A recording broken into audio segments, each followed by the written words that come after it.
And we're live with our 294th episode of Absolute AppSec. I'm Ken Johnson at CK Tricky on social media, joined by my co-host Seth Law at Seth Law on social media. Seth, say hi.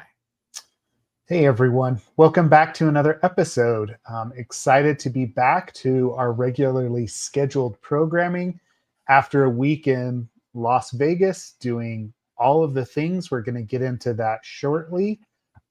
I did want to give a couple of shout outs and announcements in case you have not heard. Well, actually, I don't think we've announced it yet on the podcast, but Ken and I will be teaching a new Black Hat specific course at Black Hat Europe in London. I think it's December 8th through 11th.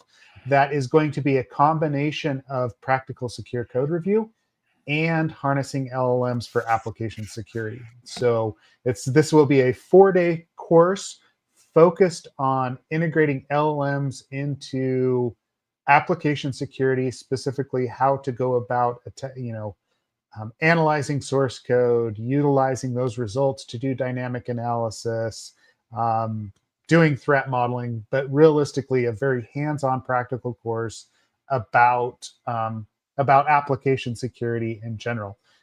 And I need to find the link really quick to it because I wasn't thinking about it before now. But I think we've got it here. I will share it here shortly. Did you, hold on, let's see. Good morning. Yes. And this, it's from this is the link directly out of the newsletter. So in addition to that, right, like if you're not subscribed to our newsletter, please go and do so. It summarizes the weekly podcasts. We do newsletters on the weeks that we are out as well. Application security in general, but focused around different podcast episodes that we've done in the past. But I'm really excited about this training. That's one of the highlights that Ken and I had for Black Hat, or for DEF CON, actually, this last week, was the Harnessing LLMs course, doing that in person, and actually seeing people utilize LLMs in an intelligent manner to approach application security. And I know, Anshuman, I'm excited to get to you and you being on the podcast as well. We're going to have some discussions about how you're utilizing AI, I'm pretty sure. But the course overall, I felt like went very well. And in general, like DEF CON it's always a crazy week. There's a lot going on. Ken, anything you want to say about Vegas before we get to Anshuman's experience as well there? See Vegas next week on Wednesday again. No, I guess that's true. Yeah, so I guess I'll say hello to Vegas again. No, I'm actually more curious about Anshuman's experience, to be frank. Like, I had my own, and we could talk about that next week or whatever. But yeah, I'd rather hear more about your experience and like.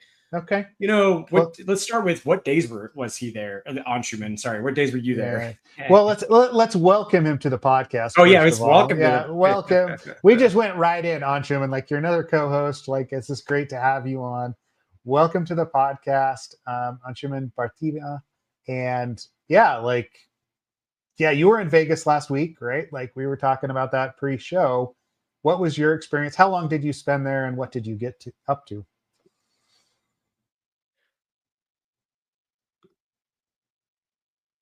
Oh, I'm not hearing audio from you. Oh, sorry, I was on mute. There you go. Usual. All right.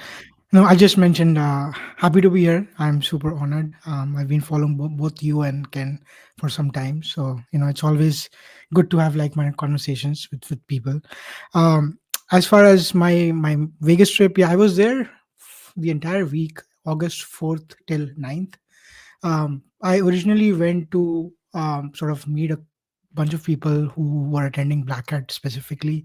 So that was good, I think. But I think the highlight for me was this thing called AI Security Forum. I don't know if you heard about it or if you sort of went there, but it was basically, I think this thing started maybe a couple of years ago, if I'm not wrong.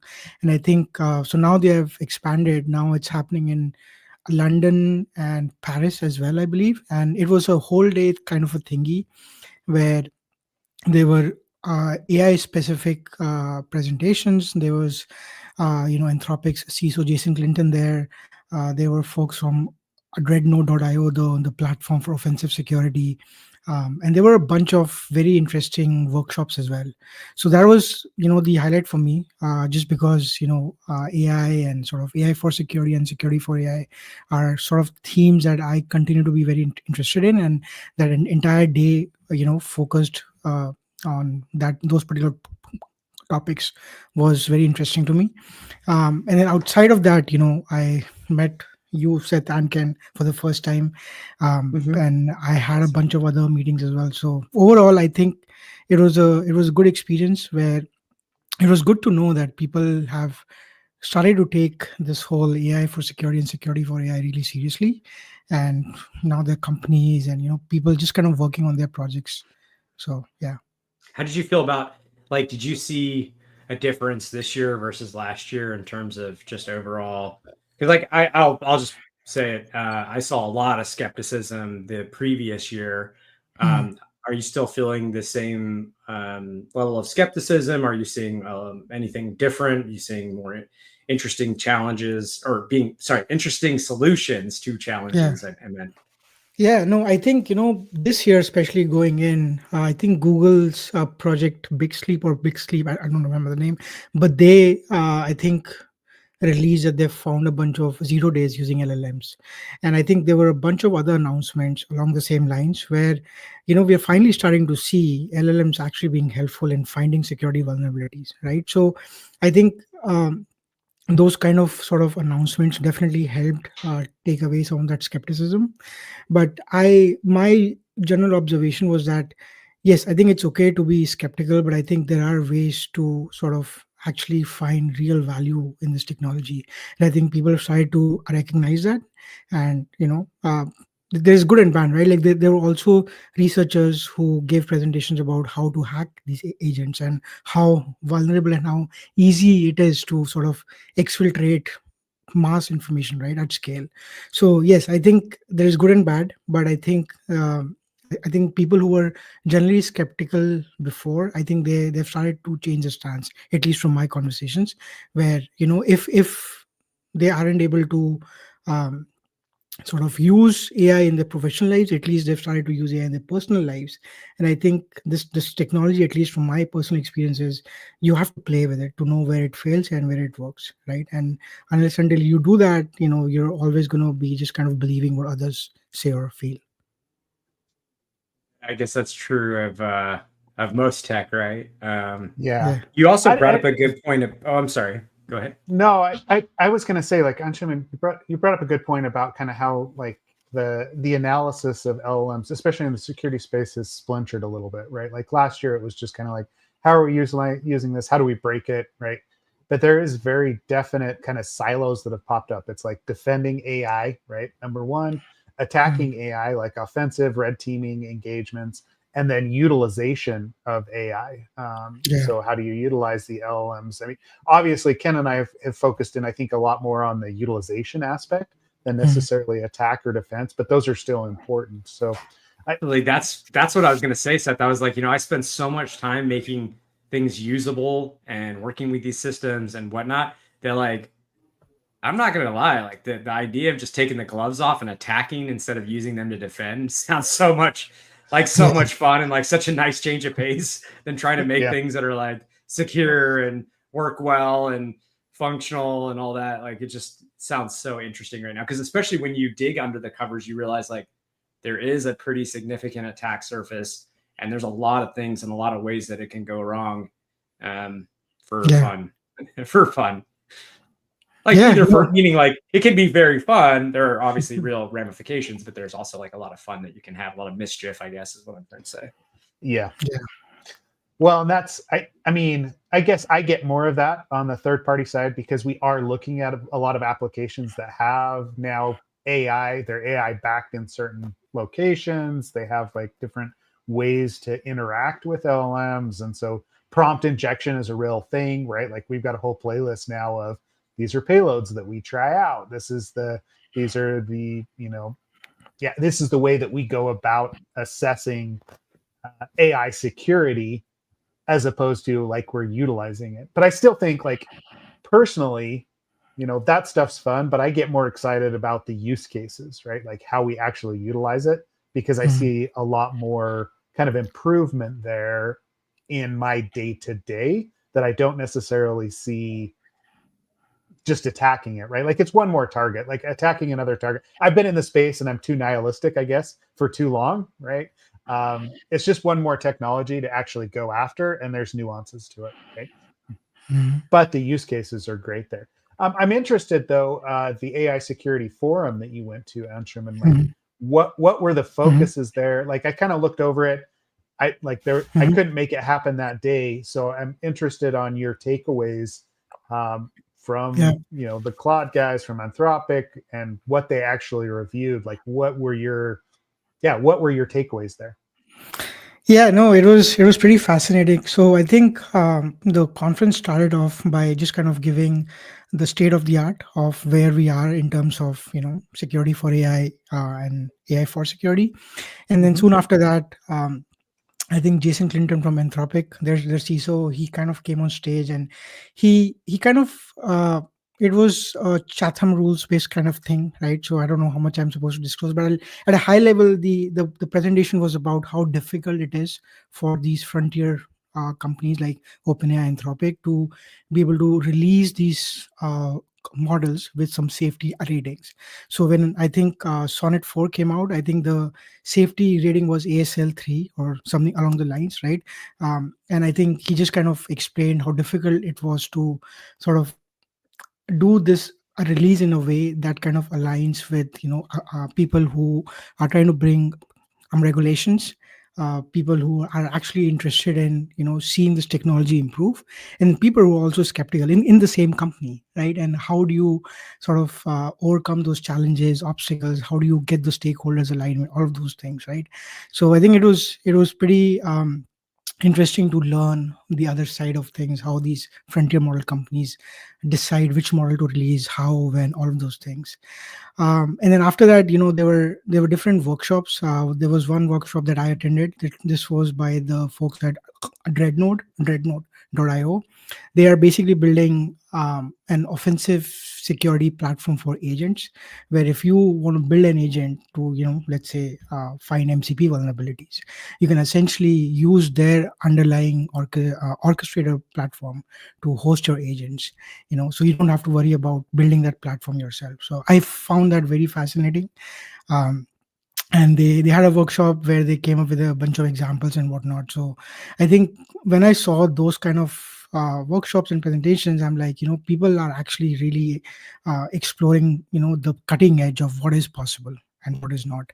And then after that, there was this concept in AI security forum where if you were a startup or if you were trying to find like-minded people, you could send a request from the app. They had an app kind of a thing, right? Which was very interesting. Like I at least at all the conferences I've been to, I haven't seen that model work well, but I think they have really cracked it, where I got a bunch of requests from a bunch of people who wanted to meet me. And yeah, I just kind of spent some time speaking to them about what they're building, how we can collaborate, all of those kind of things. So I think overall, I think for people who are interested in this space, I think it's definitely something to sort of go for. And I think they have an application process. I know a bunch of people who applied and who couldn't get through. So I don't know what they look into it. I think I had to send my blogs and whatnot. So I'm guessing they want people who have been playing with this sort of domain. Hmm. That's a good heads up. I've actually submitted for a couple other ones too, and yeah, it's like Yeah. especially I feel like if you're at all like for you, it's a little bit different. And we'll get into your background here shortly. By the way, we need to hear your origin story, get into what your day to Mhm. day is, and all that. But yeah, to your point, like I think it's harder if you're a vendor and you're not a practitioner, right? Yeah. But that's good to know, man. Like I definitely because I'm gonna apply. We'll see. Yeah. We Yeah. can I mean, if learn. I you're want to already learn. building a company, yeah, I'm sure you will get through. Yeah. It, Yeah. it was fun. I think it wasn't like a vendor sort of focusing. It was more about practitioners, vendors, just kind of people getting together to discuss important challenges and problems. Like there was also a presentation where I think I don't know his name, but he came and presented about America's AI action plan, and then EU's action plan, like the AI action plan. Like every region is coming up how they're going to deal with AI, right? So how do they compare against each other? What are good and bad things? So yeah, it was just kind of very good to be aware of those things at a high level as well. Well, I won't go into, but I'll just say that yes, like I've definitely had to deal with questionnaires from the EU specifically around AI security. It's usually pretty easy as long as they recognize, like right at the very top, that you're not considered a critical system. And as long as you're not a critical system, it gets easier from there. Meaning, like literally like emergency services or something like that. So I won't go into any more detail, but it's not too bad if you're not doing something like that. Anyway, Seth, did you want to get into Anshuman's background? Let's do that, right? Like we haven't really mentioned the boring podcast or anything like that, but I would like to know where you like how you got started, like where how you came to application security and everything that you're doing, because there's quite a bit of it, obviously, right? So yeah, like what got you interested and how did you get into application security?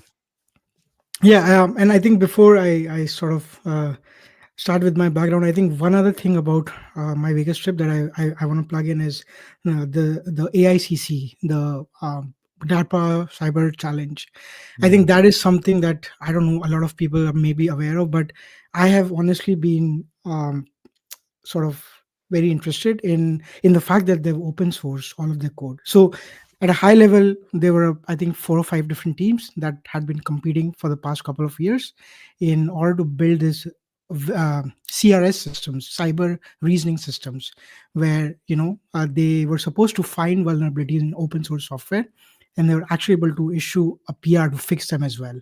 And they did find 0 days in widely used software, right? And these teams, all of their code is open source. So I think it's fascinating to understand how they're using AI, if they are at all. And I've been doing my research on it as well. So we can go into that, but I just wanted to plug that is if you hadn't heard about it, I think they have a website where they have sort of have all the details about uh, what were the teams, what where is all the open source code. So highly recommend looking into that. Yeah, here I'll post it because that's a great recommendation, because that was something that was very, very, oh, we both posted it, Ken, but that was something that was very impactful Yes. during the and I think no, I'm just going to add to that. I think what's like as an AppSec guy, right? I think what is interesting to me is this challenge was focused more on binaries. Like if you can use the OSS fuzz sort of harness, we can use the same sort of architecture, so to speak, right, and apply it on application security as well, where we have SAST, DAST, SCA, right? So can we build a cyber or a web cyber reasoning system that kind of uses SAST and DAST in conjunction to actually find vulnerabilities that are exploitable and go and fix them? So yeah, it's very fascinating. I am looking into it. Hopefully I will get to blog about it someday. But yeah, if there are people who are interested in this kind of space, please feel free to reach out and we can all collaborate or something.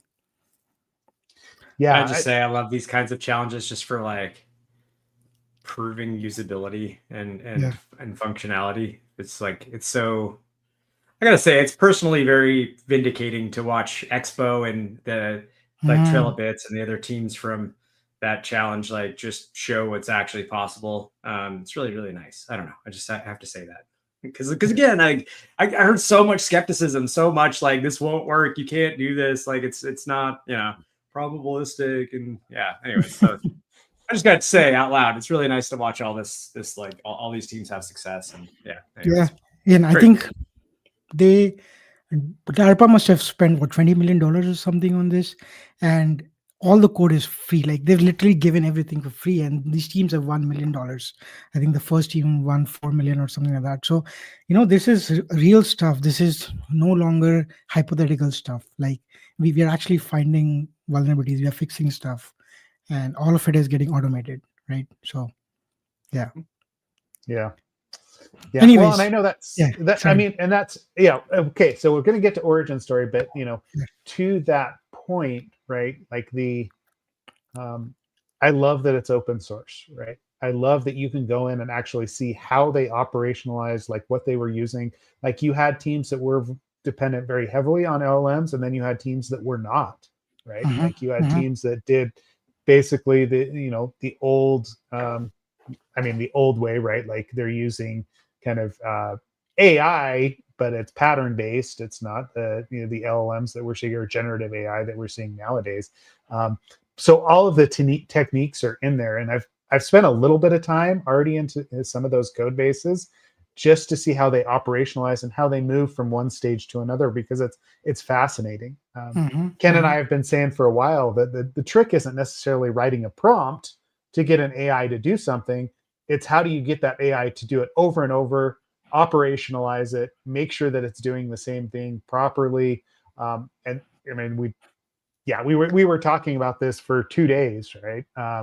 Trying to get students to recognize that, hey, it's fine to play with things, but it's also it's a very difficult process, right? So Mm-hmm. engineering comes into it pretty quickly. Yeah. Yeah. So yeah, good call out, right? For sure. Like the AI cybersecurity challenge was pretty interesting to see how it progressed. Yeah. Good. So, but with that, so where did you start, Anshuman? Like, Yeah. what is your background? Yeah. Yeah. No. So let's see. I'll try to be quick. So I think I've had this hacker mentality ever since I was a child. As far as I remember, I've always been curious, and I think this is something that most hackers, right, they would sort of know what I'm talking about. Is in order to break something, you have to first understand how to build it, right? And I think that I've had that mentality ever since I was a child back in India. So I'm from India.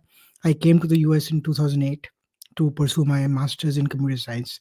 I went to Arizona State University. I got my master's degree, and then I started working, right? So but even for an immigrant like me to come from India all by myself with no help absolutely whatsoever, there had to be something about this whole sort of career that sort of drove me towards this. So yeah, I've always wanted to become a hacker, right? There were some folks who I used to look up to when I was in India, and I sort of gradually figured out that if I go to the US to pursue my masters, maybe there's a career for me there.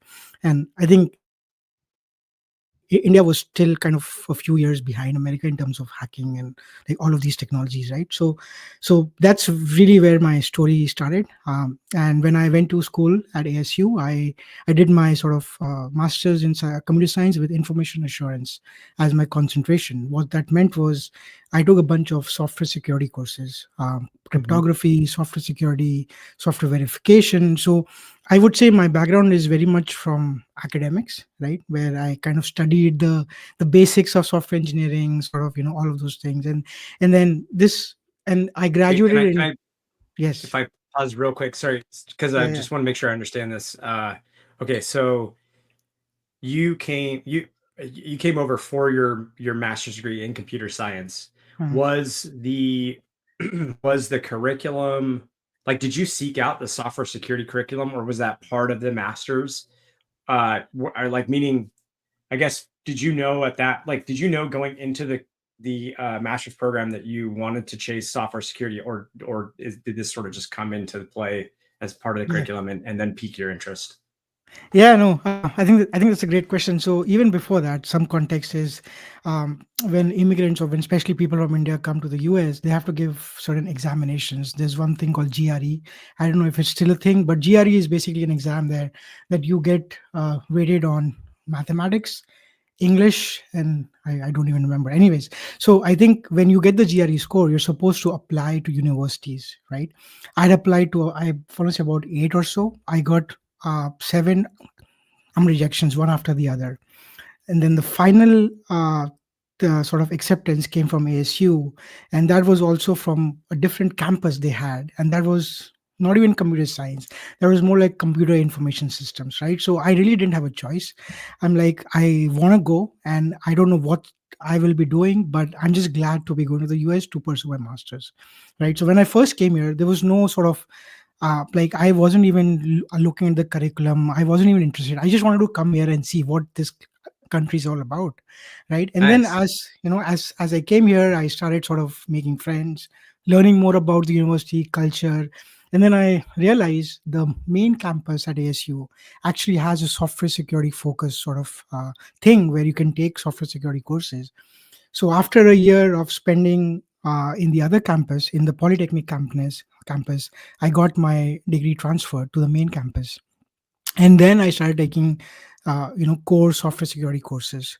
And I think it it kind of worked out for me, right? Because I've always wanted to become a hacker, and I was in a university that is fairly known for computer security. The professors were very well known, and I ended up getting into the main computer science degree. So I think it all kind of worked out well, but obviously there was a lot of struggle for me.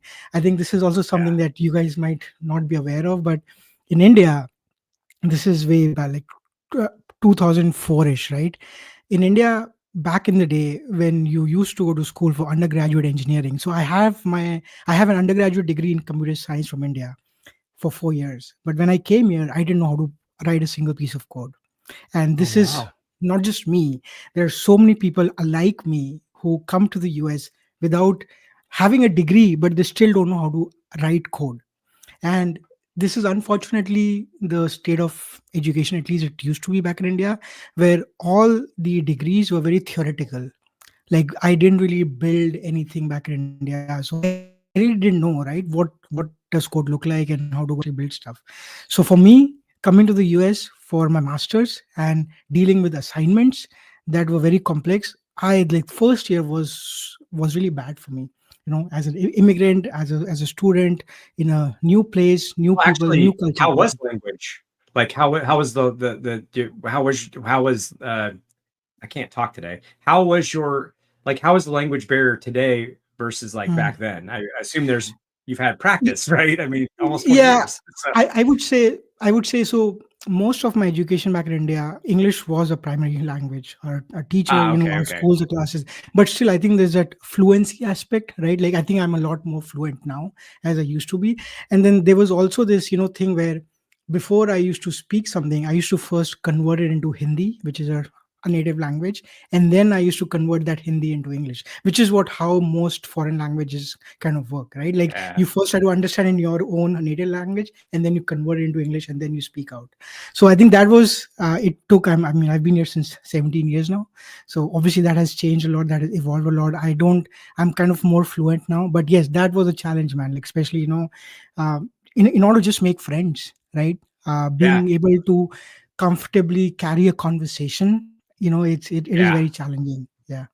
Well, actually, I mean, I would say even like training, when you train somebody, it's you have almost kind of have to remember like using colloquialisms and things like that Yeah. introduce an even bigger cognitive barrier than the Yeah. one that already exists trying to learn something non-trivial. That's right. So I'm just hearing this and I'm thinking, my God, you went through a lot. Like that was Yeah. really, really, that's a lot of That's challenges all yeah. stacked up Yeah. one after the other. Yeah. Yeah. But Yeah. I'm And sorry. So you were in school, you're going to class, you're like mhm, trying to make it work. yeah, Yeah. yeah. So so I slogged, man. Like my life as a student here first year was very difficult. I used to have an on-campus job because it was expensive, right? Like for people from India to come here, the tuition itself is so expensive. So we have to have an on-campus job in order to sort of help us live on a day-to-day basis. So having an on-campus job, going to classes, struggling with assignments, kind of getting uh, along well with the whole community and culture. Yeah, the first 2 years they were actually very exciting, uh, nerve-wracking, anxiety, right? Like anxiety filled, all of those things happen. Anyways, a long story cut short, I graduated, and when I graduated, I think there was a recession going on, and I think Yeah. they were people like companies who were hiring. They wanted green cards specifically. So I really struggled. Like I graduated from ASU with a master's degree in computer science with software security, and I just struggled to find jobs in security field, right? So I started off as a cloud technical consultant for this company called Axway.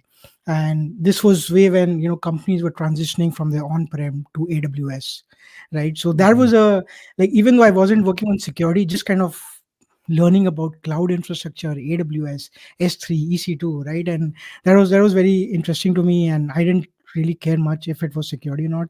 I was just happy to have a job and be doing interesting things, right? So that's how my professional career began.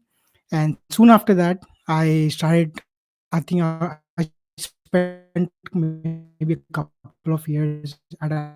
And my first foray was this company called Anshuman, which later got acquired by Synopsys. It was a boutique security consulting company, right? And I joined them as an associate security consultant. So, and I think that's how I got introduced into the hacking industry, right? Like, I was doing web application penetration testing for clients. I was, yeah. And then I slowly transitioned my way to more product based companies, right, from a consulting company. So I worked for Atlassian, Intuit, EMC. I've worked for big enterprises. I've also worked for smaller startups, right? And application security, product security is something I've pretty much been doing all of my career, right? So yeah, and now Yeah, I'm here. wow, that's so much defense too, with many different Yeah.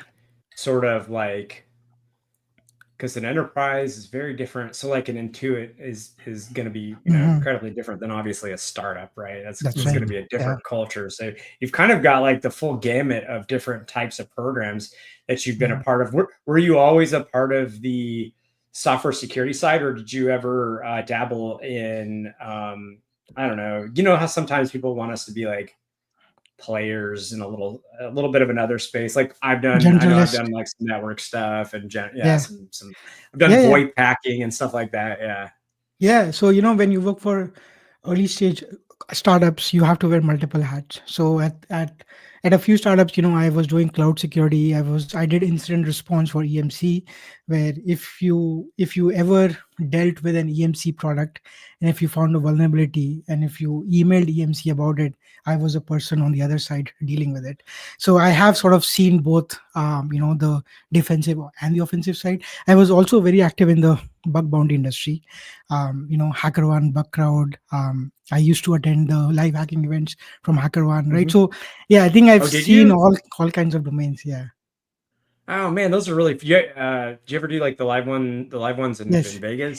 And I Man, think those are so that's cool. where I think I saw you, Ken, for the first time when GitHub had a live hacking event, and I think I met you there. Yeah. I was just thinking, I was like, man, we must have crossed paths at that Yeah. point. That's so crazy. Oh my gosh, that's hilarious. Wow. Well, you've definitely seen a lot of changes Hmm. from your first gig, we'll say, till now. Yeah, I don't know, Seth. Do you want to get into like what positive trends, what negative trends, like what's changed? Yeah, I mean, there's a Yeah, lot of directions we can go from there's a here. lot. There's a lot of places that we can take this because it does feel like you've more you've been more embedded in, like you said, like product companies, right? Like Hmm. you've been an IC, like an individual contributor that is seen quite a bit. You've definitely been in the space for as long you know as Ken and I have been. So I'm interested from your perspective on, like, obviously we're getting into the generative AI phase, Hmm. but you also host a podcast called Boring AppSec, right? Like, so Hmm. you're speaking my language, Crocs and socks, like the basics of application security. Hmm. Um, but what do you feel like has changed in application security since you started until today? Wow. So I think I want to say a lot has changed in the last year itself. I think Hmm. until last year, right, before LLMs and ChatGPT, things were still pretty much the same, to be honest, right? Like AppSec continued to be this very manual intensive sort of domain where it was more about building relationships with engineering teams, stakeholders, doing manual activities like threat modeling, design reviews, code reviews, right? All of these activities have always been manual, and for obvious reasons, right? There just hasn't been enough innovation yet to do it automatically, reliably, consistently. But I Mhm. think with LLMs, things have changed, things are changing, and I think things are constantly evolving now, right? Because every day we learn about a new technique, we learn about a new vulnerability class, and I think it's going to be like this. It's going to be in this flux state for I want to say at least the next 2-3 years, right? Where uh, I think for the longest time, AppSec engineers have been doing things that could be automated, right? And it just wasn't Yeah. automated because there wasn't that intelligence layer, right? Like LLMs and whatnot. So I'm particularly excited about this evolution, right? Where if I'm doing a design review, and let's just go with that as an example, right? I don't want to spend my time gathering the artifacts of what to review, right? I just want an initial sort of step where a system can just bring everything in front of me, right? And just ask me questions where, I can actually use my experience and the skills I've gained over the years to be able to answer something, as opposed to, okay, let's see, I need to do a design review, there are a bunch of Jira tickets, there's a conference page, there's this, that, right? So let's kind of go and gather context from everywhere, right? And I'm Yeah. particularly excited about those kind of activities getting automated and humans being involved only when there's a need for a human to be involved. And I think that's a shift that I hope a lot of AppSec product security engineers start to see in the day-to-day lives, right? Because I'm pretty sure nobody wants to deal with Jira and Conference on a daily basis, and that is just something that is part and parcel of any AppSec engineer's job, right? Yeah. So yeah, Yeah, it's building. We always go back to building context, right? Like yeah, about a design, about an application. There's a lot of manual effort that has gone into that. So the ability to push that out off or have something aggregate that for you, even if it's only 90% correct, is still yeah, massive from a time and efficiency perspective. yeah. Okay, I- so the okay, so that's the what. Yeah, I, go I, ahead. I just want to add, I think so. I've obviously heard skepticism. I've heard from people where, the first question I get asked is, okay, can you do this reliably, consistently? Can you get the same outcomes on every run? And I think my answer to those kind of questions is generally being, look, if we are able to get from 0 to 80, I still see that as a win. The last 20% is always going to be a challenge where we continue to struggle for accuracy, determinism, consistency, all of those things. But if you're able to get from 0 to 80 in terms of coverage and in terms of visibility, I see that as a huge win, right? So just kind of uh, knowing for a fact that LLMs are non-deterministic systems, right? That is not a good enough reason to sort of stop using AI or just kind of not wanting to use AI, right? And I think that kind of argument holds strong, I feel, and I hope people see that. Mhm. Yeah, I think you calling it an intelligence layer, because I've been struggling to I want to be able to take a step back and actually like diagram this out.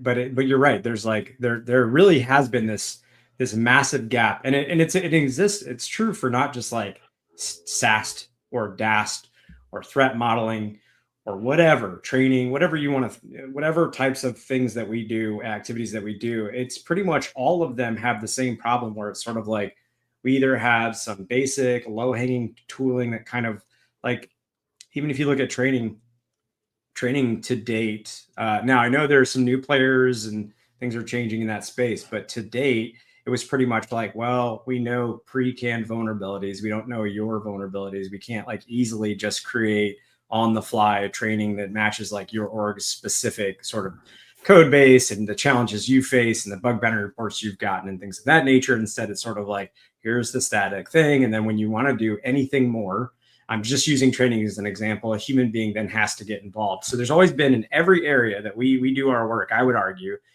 this huge chasm between here's some basic tooling and then a human has to do everything else.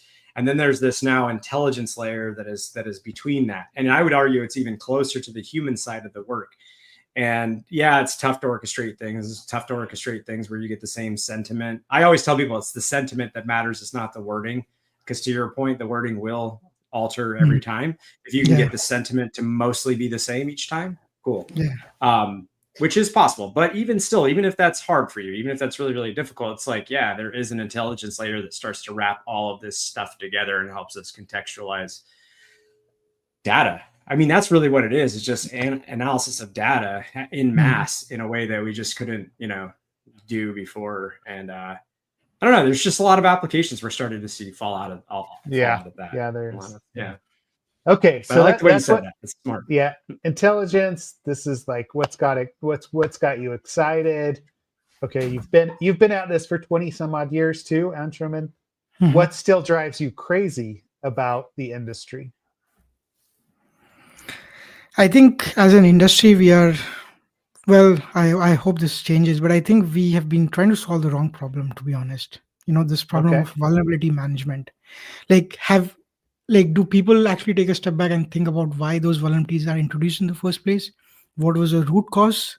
And why do we need to deal with vulnerabilities? Because the way we deal with vulnerabilities is also not ideal. We play a whack-a-mole, right? There's an idle issue on this endpoint. The next week there's an idle issue on a different endpoint, and we keep fixing endpoint by endpoint. That is what we call vulnerability management, and I feel like that's the wrong problem to go after. Like if you see an idle issue, at least this is my opinion, and I think that's what I try to at least advocate for in all the companies I worked at, is analyze the root cause of it. Let's try to eliminate that class completely so that we should not be seeing idle issues again, right? I understand it's an idealistic problem, it's a very difficult problem to solve, but even if you take small steps in understanding the root cause, you will find new ways, new discoveries. And I find that most of the vendors, again, I don't want to bad name vendors because I know, Ken, you have a company as well, but I'm just kind of It's all right. I guess I'm trying to answer your question vendors. about, No, I'm joking. yeah. I think with with new age vendors like Dryrun, and there's like so many out there. I think the approach that you guys taking is exactly what I would do, right? Where let's try to solve the impactful issues, right? Like even if we are handling vulnerabilities, let's not try to go after secure flags and SSL and this and that, right? Let's go after authentication issues, authorization issues, business logic issues, right? These are the most impactful issues, and these are issues that haven't been easy to find using deterministic SaaS based tooling, right? Yeah. So, and I think that is what really frustrates me is, you know there are conversations happening, right, where vendors are trying to get in companies, trying to sell their sort of whatever tooling they're building. But the reality is, as the security team, right, as a consumer of those products, it's very frustrating to first get that tool integrated into your current environment, b extract value, prove ROI, right? Yeah. And it's just too much work, and security teams are often less resource, as we all know, right? So yeah, we just kind of have built this industry around this concept of the more tools you have, the better problems you can solve. But the reality is, I think, different. Yeah, and actually there's a challenge I've seen crop up too. Because so there's two things I wanted to mention. One was I'll save it. It's more for like product security, avoiding foot guns with like things like IDOR or authentication issues or authorization, whatever types of issues you're facing. But I was going to say one challenge that I'm seeing, because I'm hearing this from people who have, gone previous years with a different vendor and whatever. And like they bring up a good point, which is actually it's tough to test, to get to be able to test these tools, whatever kind of tool it might be, truly within the window that you have, and make sure that it's actually going to perform well over time. Because usually you're time boxed, it's set to like run on whatever, like just a couple repos or whatever like the vendor you talk to is doing. I'm just vagary hand waving here, but they say it's really hard to basically get a good evaluation. And so then the problem then becomes you buy something and then you're kind of locked into it. And then everything you just said, which is now you have to make it work. You have to integrate it into your processes. You have to like educate people on it. And it's just a super big pain if you accidentally chose, which it's easy to do, the wrong tool. Yeah. It sounds like a nightmare from an internal perspective. Yeah. The last time I was at GitHub, we had our own thing that I didn't choose that, so it was different. But yeah, so I didn't face the same challenge. Yeah. Yeah. it's interesting that that's what you bring up, because it feels like that's been a discussion point for quite a while. Mhm. That we have a tendency to focus on the easy things because they're easy things to solve. That's right. And I still see dashboards to this day that come out of companies that say, "Oh, we blocked, millions and billions of attacks against your website," and right, like I'm like, guys, it's an Nmap scan, like, and most likely you're like misclassifying it as an attack. So why are we still talking about this? But we have trained the C-suite Hmm. and executives to focus on those big numbers and the fact that your tool can eliminate those big numbers down to small numbers, right? And it's an easy concept, I guess, is where that comes from. But to your point, it's not focused on the right things, right? Like Yeah. we've definitely gone off the rails a little bit. Yeah. I love that approach of Yeah. burning down one category of vulnerability at a time. Like to Yeah. me, that is uh, such a valuable exercise, especially if it's the thing that just keeps hitting you over and over again. And to your point, like sometimes, and actually, I'd be curious about your thoughts on the whole ProdSec versus AppSec discussion. But to me, Mhm. that seems like a really good product security Yeah. function. Is that if you can, because like I've seen this before, you all have seen this before, where there's functions and like meaning like authorization patterns that are not intuitive, and it's pretty in a more simplistic app, yeah, it's easier to prevent IDOR. But in a more complex app that has, Mm. a lot of different actors and probably needs a pretty complex level of testing for authorization, you know, period, it can be very, very difficult to avoid those issues. So, like if you can at all write code or help influence the design of code that makes those decorators less confusing, for instance, it's like you can kind Yeah. of get down to the root cause versus just trying to prevent with rules or policies or whatever. And you can do both and probably should, right? But anyways. Yeah. So Yeah. actually, what are your thoughts on the whole like application security versus product security space? I'm not sure if anybody's ever asked you this question or Yeah. um, yeah. No, I actually get asked this quite a bit, and I think the definition of AppSec and ProdSec has also evolved over time. I think these days, product security, at least from my understanding and from my conversation with peers, is it sort of involves aspects of cloud security as well. Where if you are sort of building a product and you're not just building the product, you're deploying it somewhere on the cloud infrastructure, right? So that starts to sort of go more into the cloud security side of things, right? Infrastructure as code, all of those.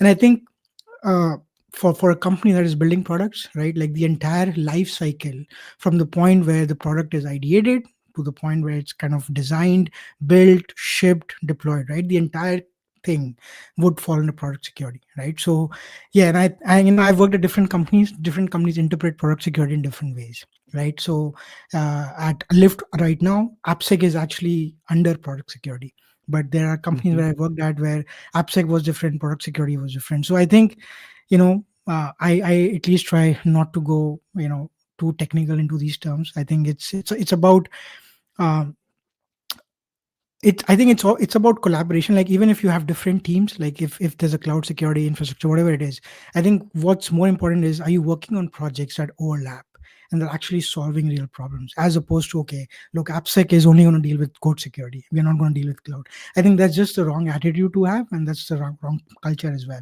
And most of the places I've worked at, I think some of the successful projects I've worked on, they've often overlapped not just AppSec, cloud sec, but also incident response and operations and this and that, right? So yeah, and that kind of goes to show that security is all about defense in depth, right? It's never about SaaS or DAS or just SCA, right? It has to be a combination. Mhm. Well, and yeah, I'm with you. This also goes back to the point about like we focus on the wrong things, right? Like, Yes. can we classify this section of security as under this specific silo that we've created artificially within our company, as opposed to, hey, everything's got to be secured. So how do we think about it holistically to go at Mm. cloud security and application security and the overlapping edges? Because when we forget about those overlapping edges, I don't know, things like the request smuggling stuff happens, right? And that's like I Yeah. know that's been at everybody's top of mind because of Portswigger, because of the talks that have come out recently. But because I go back and forth, right? Like I'm like, yes, it is a security problem. It is application security because but it's infrastructure. It's not really custom code. So depending on who in your organization actually handles that, you got to work together on it, right? And I Yeah, think or that like was an your point. app that uploads Yeah. files, but like to S3, but the bucket's not protected. You know, like That's just right. silly There you things go. that can That's a perfect happen, just not example. having the Yeah. full picture of it. Yeah. Yeah. Yep. Yeah. Yep. And that, I mean, that's where the holistic, right? Like, okay, how are we assessing things? How are we testing? Where does it make sense? What is the scope, right? And when we go in from an offensive perspective, I know I get very heads down because we are in custom code most of the time, right? And it's very difficult to step out a little bit and say, hey, the client wants us to look at this code, but they're running on this really old infrastructure. And we're going to have to call that out because, man, if you can just take over Apache and you can dump all this code, then anything that I didn't find, the attackers are going to find, right? But we do get siloed a lot of times into this is the only thing that we have to look at for compliance reasons or whatever else it is. Yeah. Yeah. So cool. Yeah, I was going to ask about your day to day. Actually, like, what is you're a tech lead at Lyft. What is your AppSec tech lead? What is your day to day look like? What are your responsibilities as an AppSec tech lead? Yeah. So it's kind of honestly, it's kind of all over the place. I have my own individual projects which I'm sort of just kind of focusing on solely, and I think it's also because our team is really small. You'll be surprised, but the AppSec team at Lyft is only 3 people, and I'm the tech lead, What? and there are two sort of AppSec engineers, excluding the manager. So, and we've been able to survive, and like we haven't had any major breaches. Hopefully, again, there's no way to know if there's a breach or not, right? So, anyways, I think we do fairly well in order to scale ourselves, and my day to day kind of involves working with other sub teams under in security, cloud security, incident response, and coming up with as I mentioned, overlapping projects that actually bring meaningful impact to the company. I'm building relationships with different stakeholders. So, like for example, MCP, Model Context Protocol, is a thing that our team is concerned about, and teams want to use MCP. They want to build their MCP servers. They want to use external MCP servers, right? And as the AppSec team, it's our responsibility to first understand what the hell is MCP, what are the kind of risk it brings to an enterprise, right? And then what can we do about it, right? Can we build some secure guardrails? Can we sort of give some guidance on how to use MCP, right? So those kind of projects fall under a domain where I think my role as a tech lead is being more about is about being more proactive and anticipating these risks that will happen, right? Like I know MCP is going to happen, I know agents will happen, right? So as a tech lead, it is my responsibility to come up with projects to start building those relationships with engineering teams and sort of understanding, okay, what are your pain points that you're struggling with, what is it with MCP that you need help with, and what can we do, right? And I think that kind of culture allows me to continue working on cutting edge greenfield, right, stuff that is very interesting, and then B, also sort of take a small team, right, and actually work on meaningful things. Like if we are just doing code reviews, design reviews all day every day, there's no way to know if you're actually bringing value to Lyft or not, right? So yeah, that's kind of my day to day. And again, like there are meetings, there's roadmap stuff, there's all kinds of stuff, right? So i I don't have like a fixed structure. I just kind of go how I feel on a particular day and what I feel should I be working on that day. Yeah, it does feel like, I mean, like you can be pretty much like an internal consulting resource. Yeah. You almost sound like the early days, like I would say the glory days at GitHub, where we were a smaller team. And yeah, it was very much like, what am I going to work on today that is going to help, having that autonomy to actually like decide like what Agency. is going to be meaningful and help. Yeah, exactly. Like Yeah. not just, hey, we got to meet this KPI, and so then you've got to hit this OKR, but then you have to do this epic to hit this. It's like, all right, cool, really exciting, like super fun. No, it's very cool to instead sit on and consult with the team today because they're about to kick off the design of a huge feature for the company that's gonna move the financial, and the company just generally forward. That's, I don't know. I felt that was very rewarding personally. So that's very cool that you're doing that. Do you ever dabble in the bug bounty space at all? Do you Man, after or do you have a I've had dedicated kids, team? I mean, if you're asking about me personally, No, kind I of. meant, sorry, like for your company, like, Yes, Managing it. yes, Yeah. yes, so yes. Yes. So our team also manages a bug bounty program. By the way, that is also something that falls on our plate. It is a private program, and it has been private for a bunch of years. But yeah, we do find a lot of value in our bug bounty program, right? And especially with kind of IDOR issues, authorization issues. Those are kind of issues that we only learn about it from our bug bounty hunters. And finally, we are actually, this is very interesting. And Ken, I think you'll be able to relate it more. Is we are able to find IDOR issues finally using LLMs internally before the Yes. researchers can, which is the biggest validation, right? It's like Yeah. you'll hear arguments like, look, oh, you're trying to find IDOR issues on code, or sorry, using models that have been trained on that vulnerable code. But no, I don't think that's true anymore. Like, this is first No, party it's not. code that the LLMs haven't been trained on, and we are able to find these issues. So that is exciting to me. Mhm. Yeah, I can't give away. You've got tons of knowledge, but for everybody listening, I can't give away, all the secrets. But yes, you're right. There are definitely ways that even without that training data, as long as it understands the language, you can get to truth very easily, much easier than obviously with like static deterministic tooling, just because it's that intelligence layer. There's just, I keep saying, I feel like I'm just a broken record. I keep saying, like, if you have something that can at least analyze the intention and the behavior of code, then that unlocks just a ton of things from there, right? Like, that's just the truth. And especially if you piece together the agentic tooling aspect of it, where now there's some autonomy speaking of autonomy, to then go out and say, like, hey, I think that this needs to happen. I think that this is the plan that's been set forth. So let me go, use these tools that are at my disposal, figure out which one works best for the thing that I need to do, and then come back and, perform analysis. When you do all that together, it's pretty incredible. And then there's like another thing the last thing I'll say here is that when I get because there's a good point to be made that at least with deterministic tooling, you get breadth very quickly, right? You can iterate over 5,000 files in a second, right? And you can't do that with, let's be honest, you can't do that with LLMs very, very, except for the trick is with agentic access, they can run those tools too. So, and they can synthesize the output after having found more meaningful, like human-like things. So it's just become a very interesting space to like see things that are very complex get solved in a way we never had that. We didn't have that before. Yeah, and I like that what Anshuman said about and what you talked about, the intelligence layer. Like, we're inserting an intelligence layer there to actually speed up the analysis. And then combining the intelligence with the deterministic tools that we've used in the past is where it feels like a superpower, right? Like, I keep telling people it feels like a superpower if I can go and have it, aggregate all of this like deterministic information that I already have and give me the top 10 points.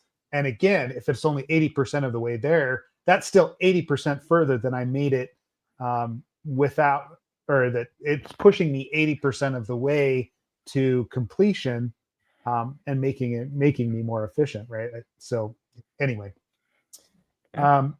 cool.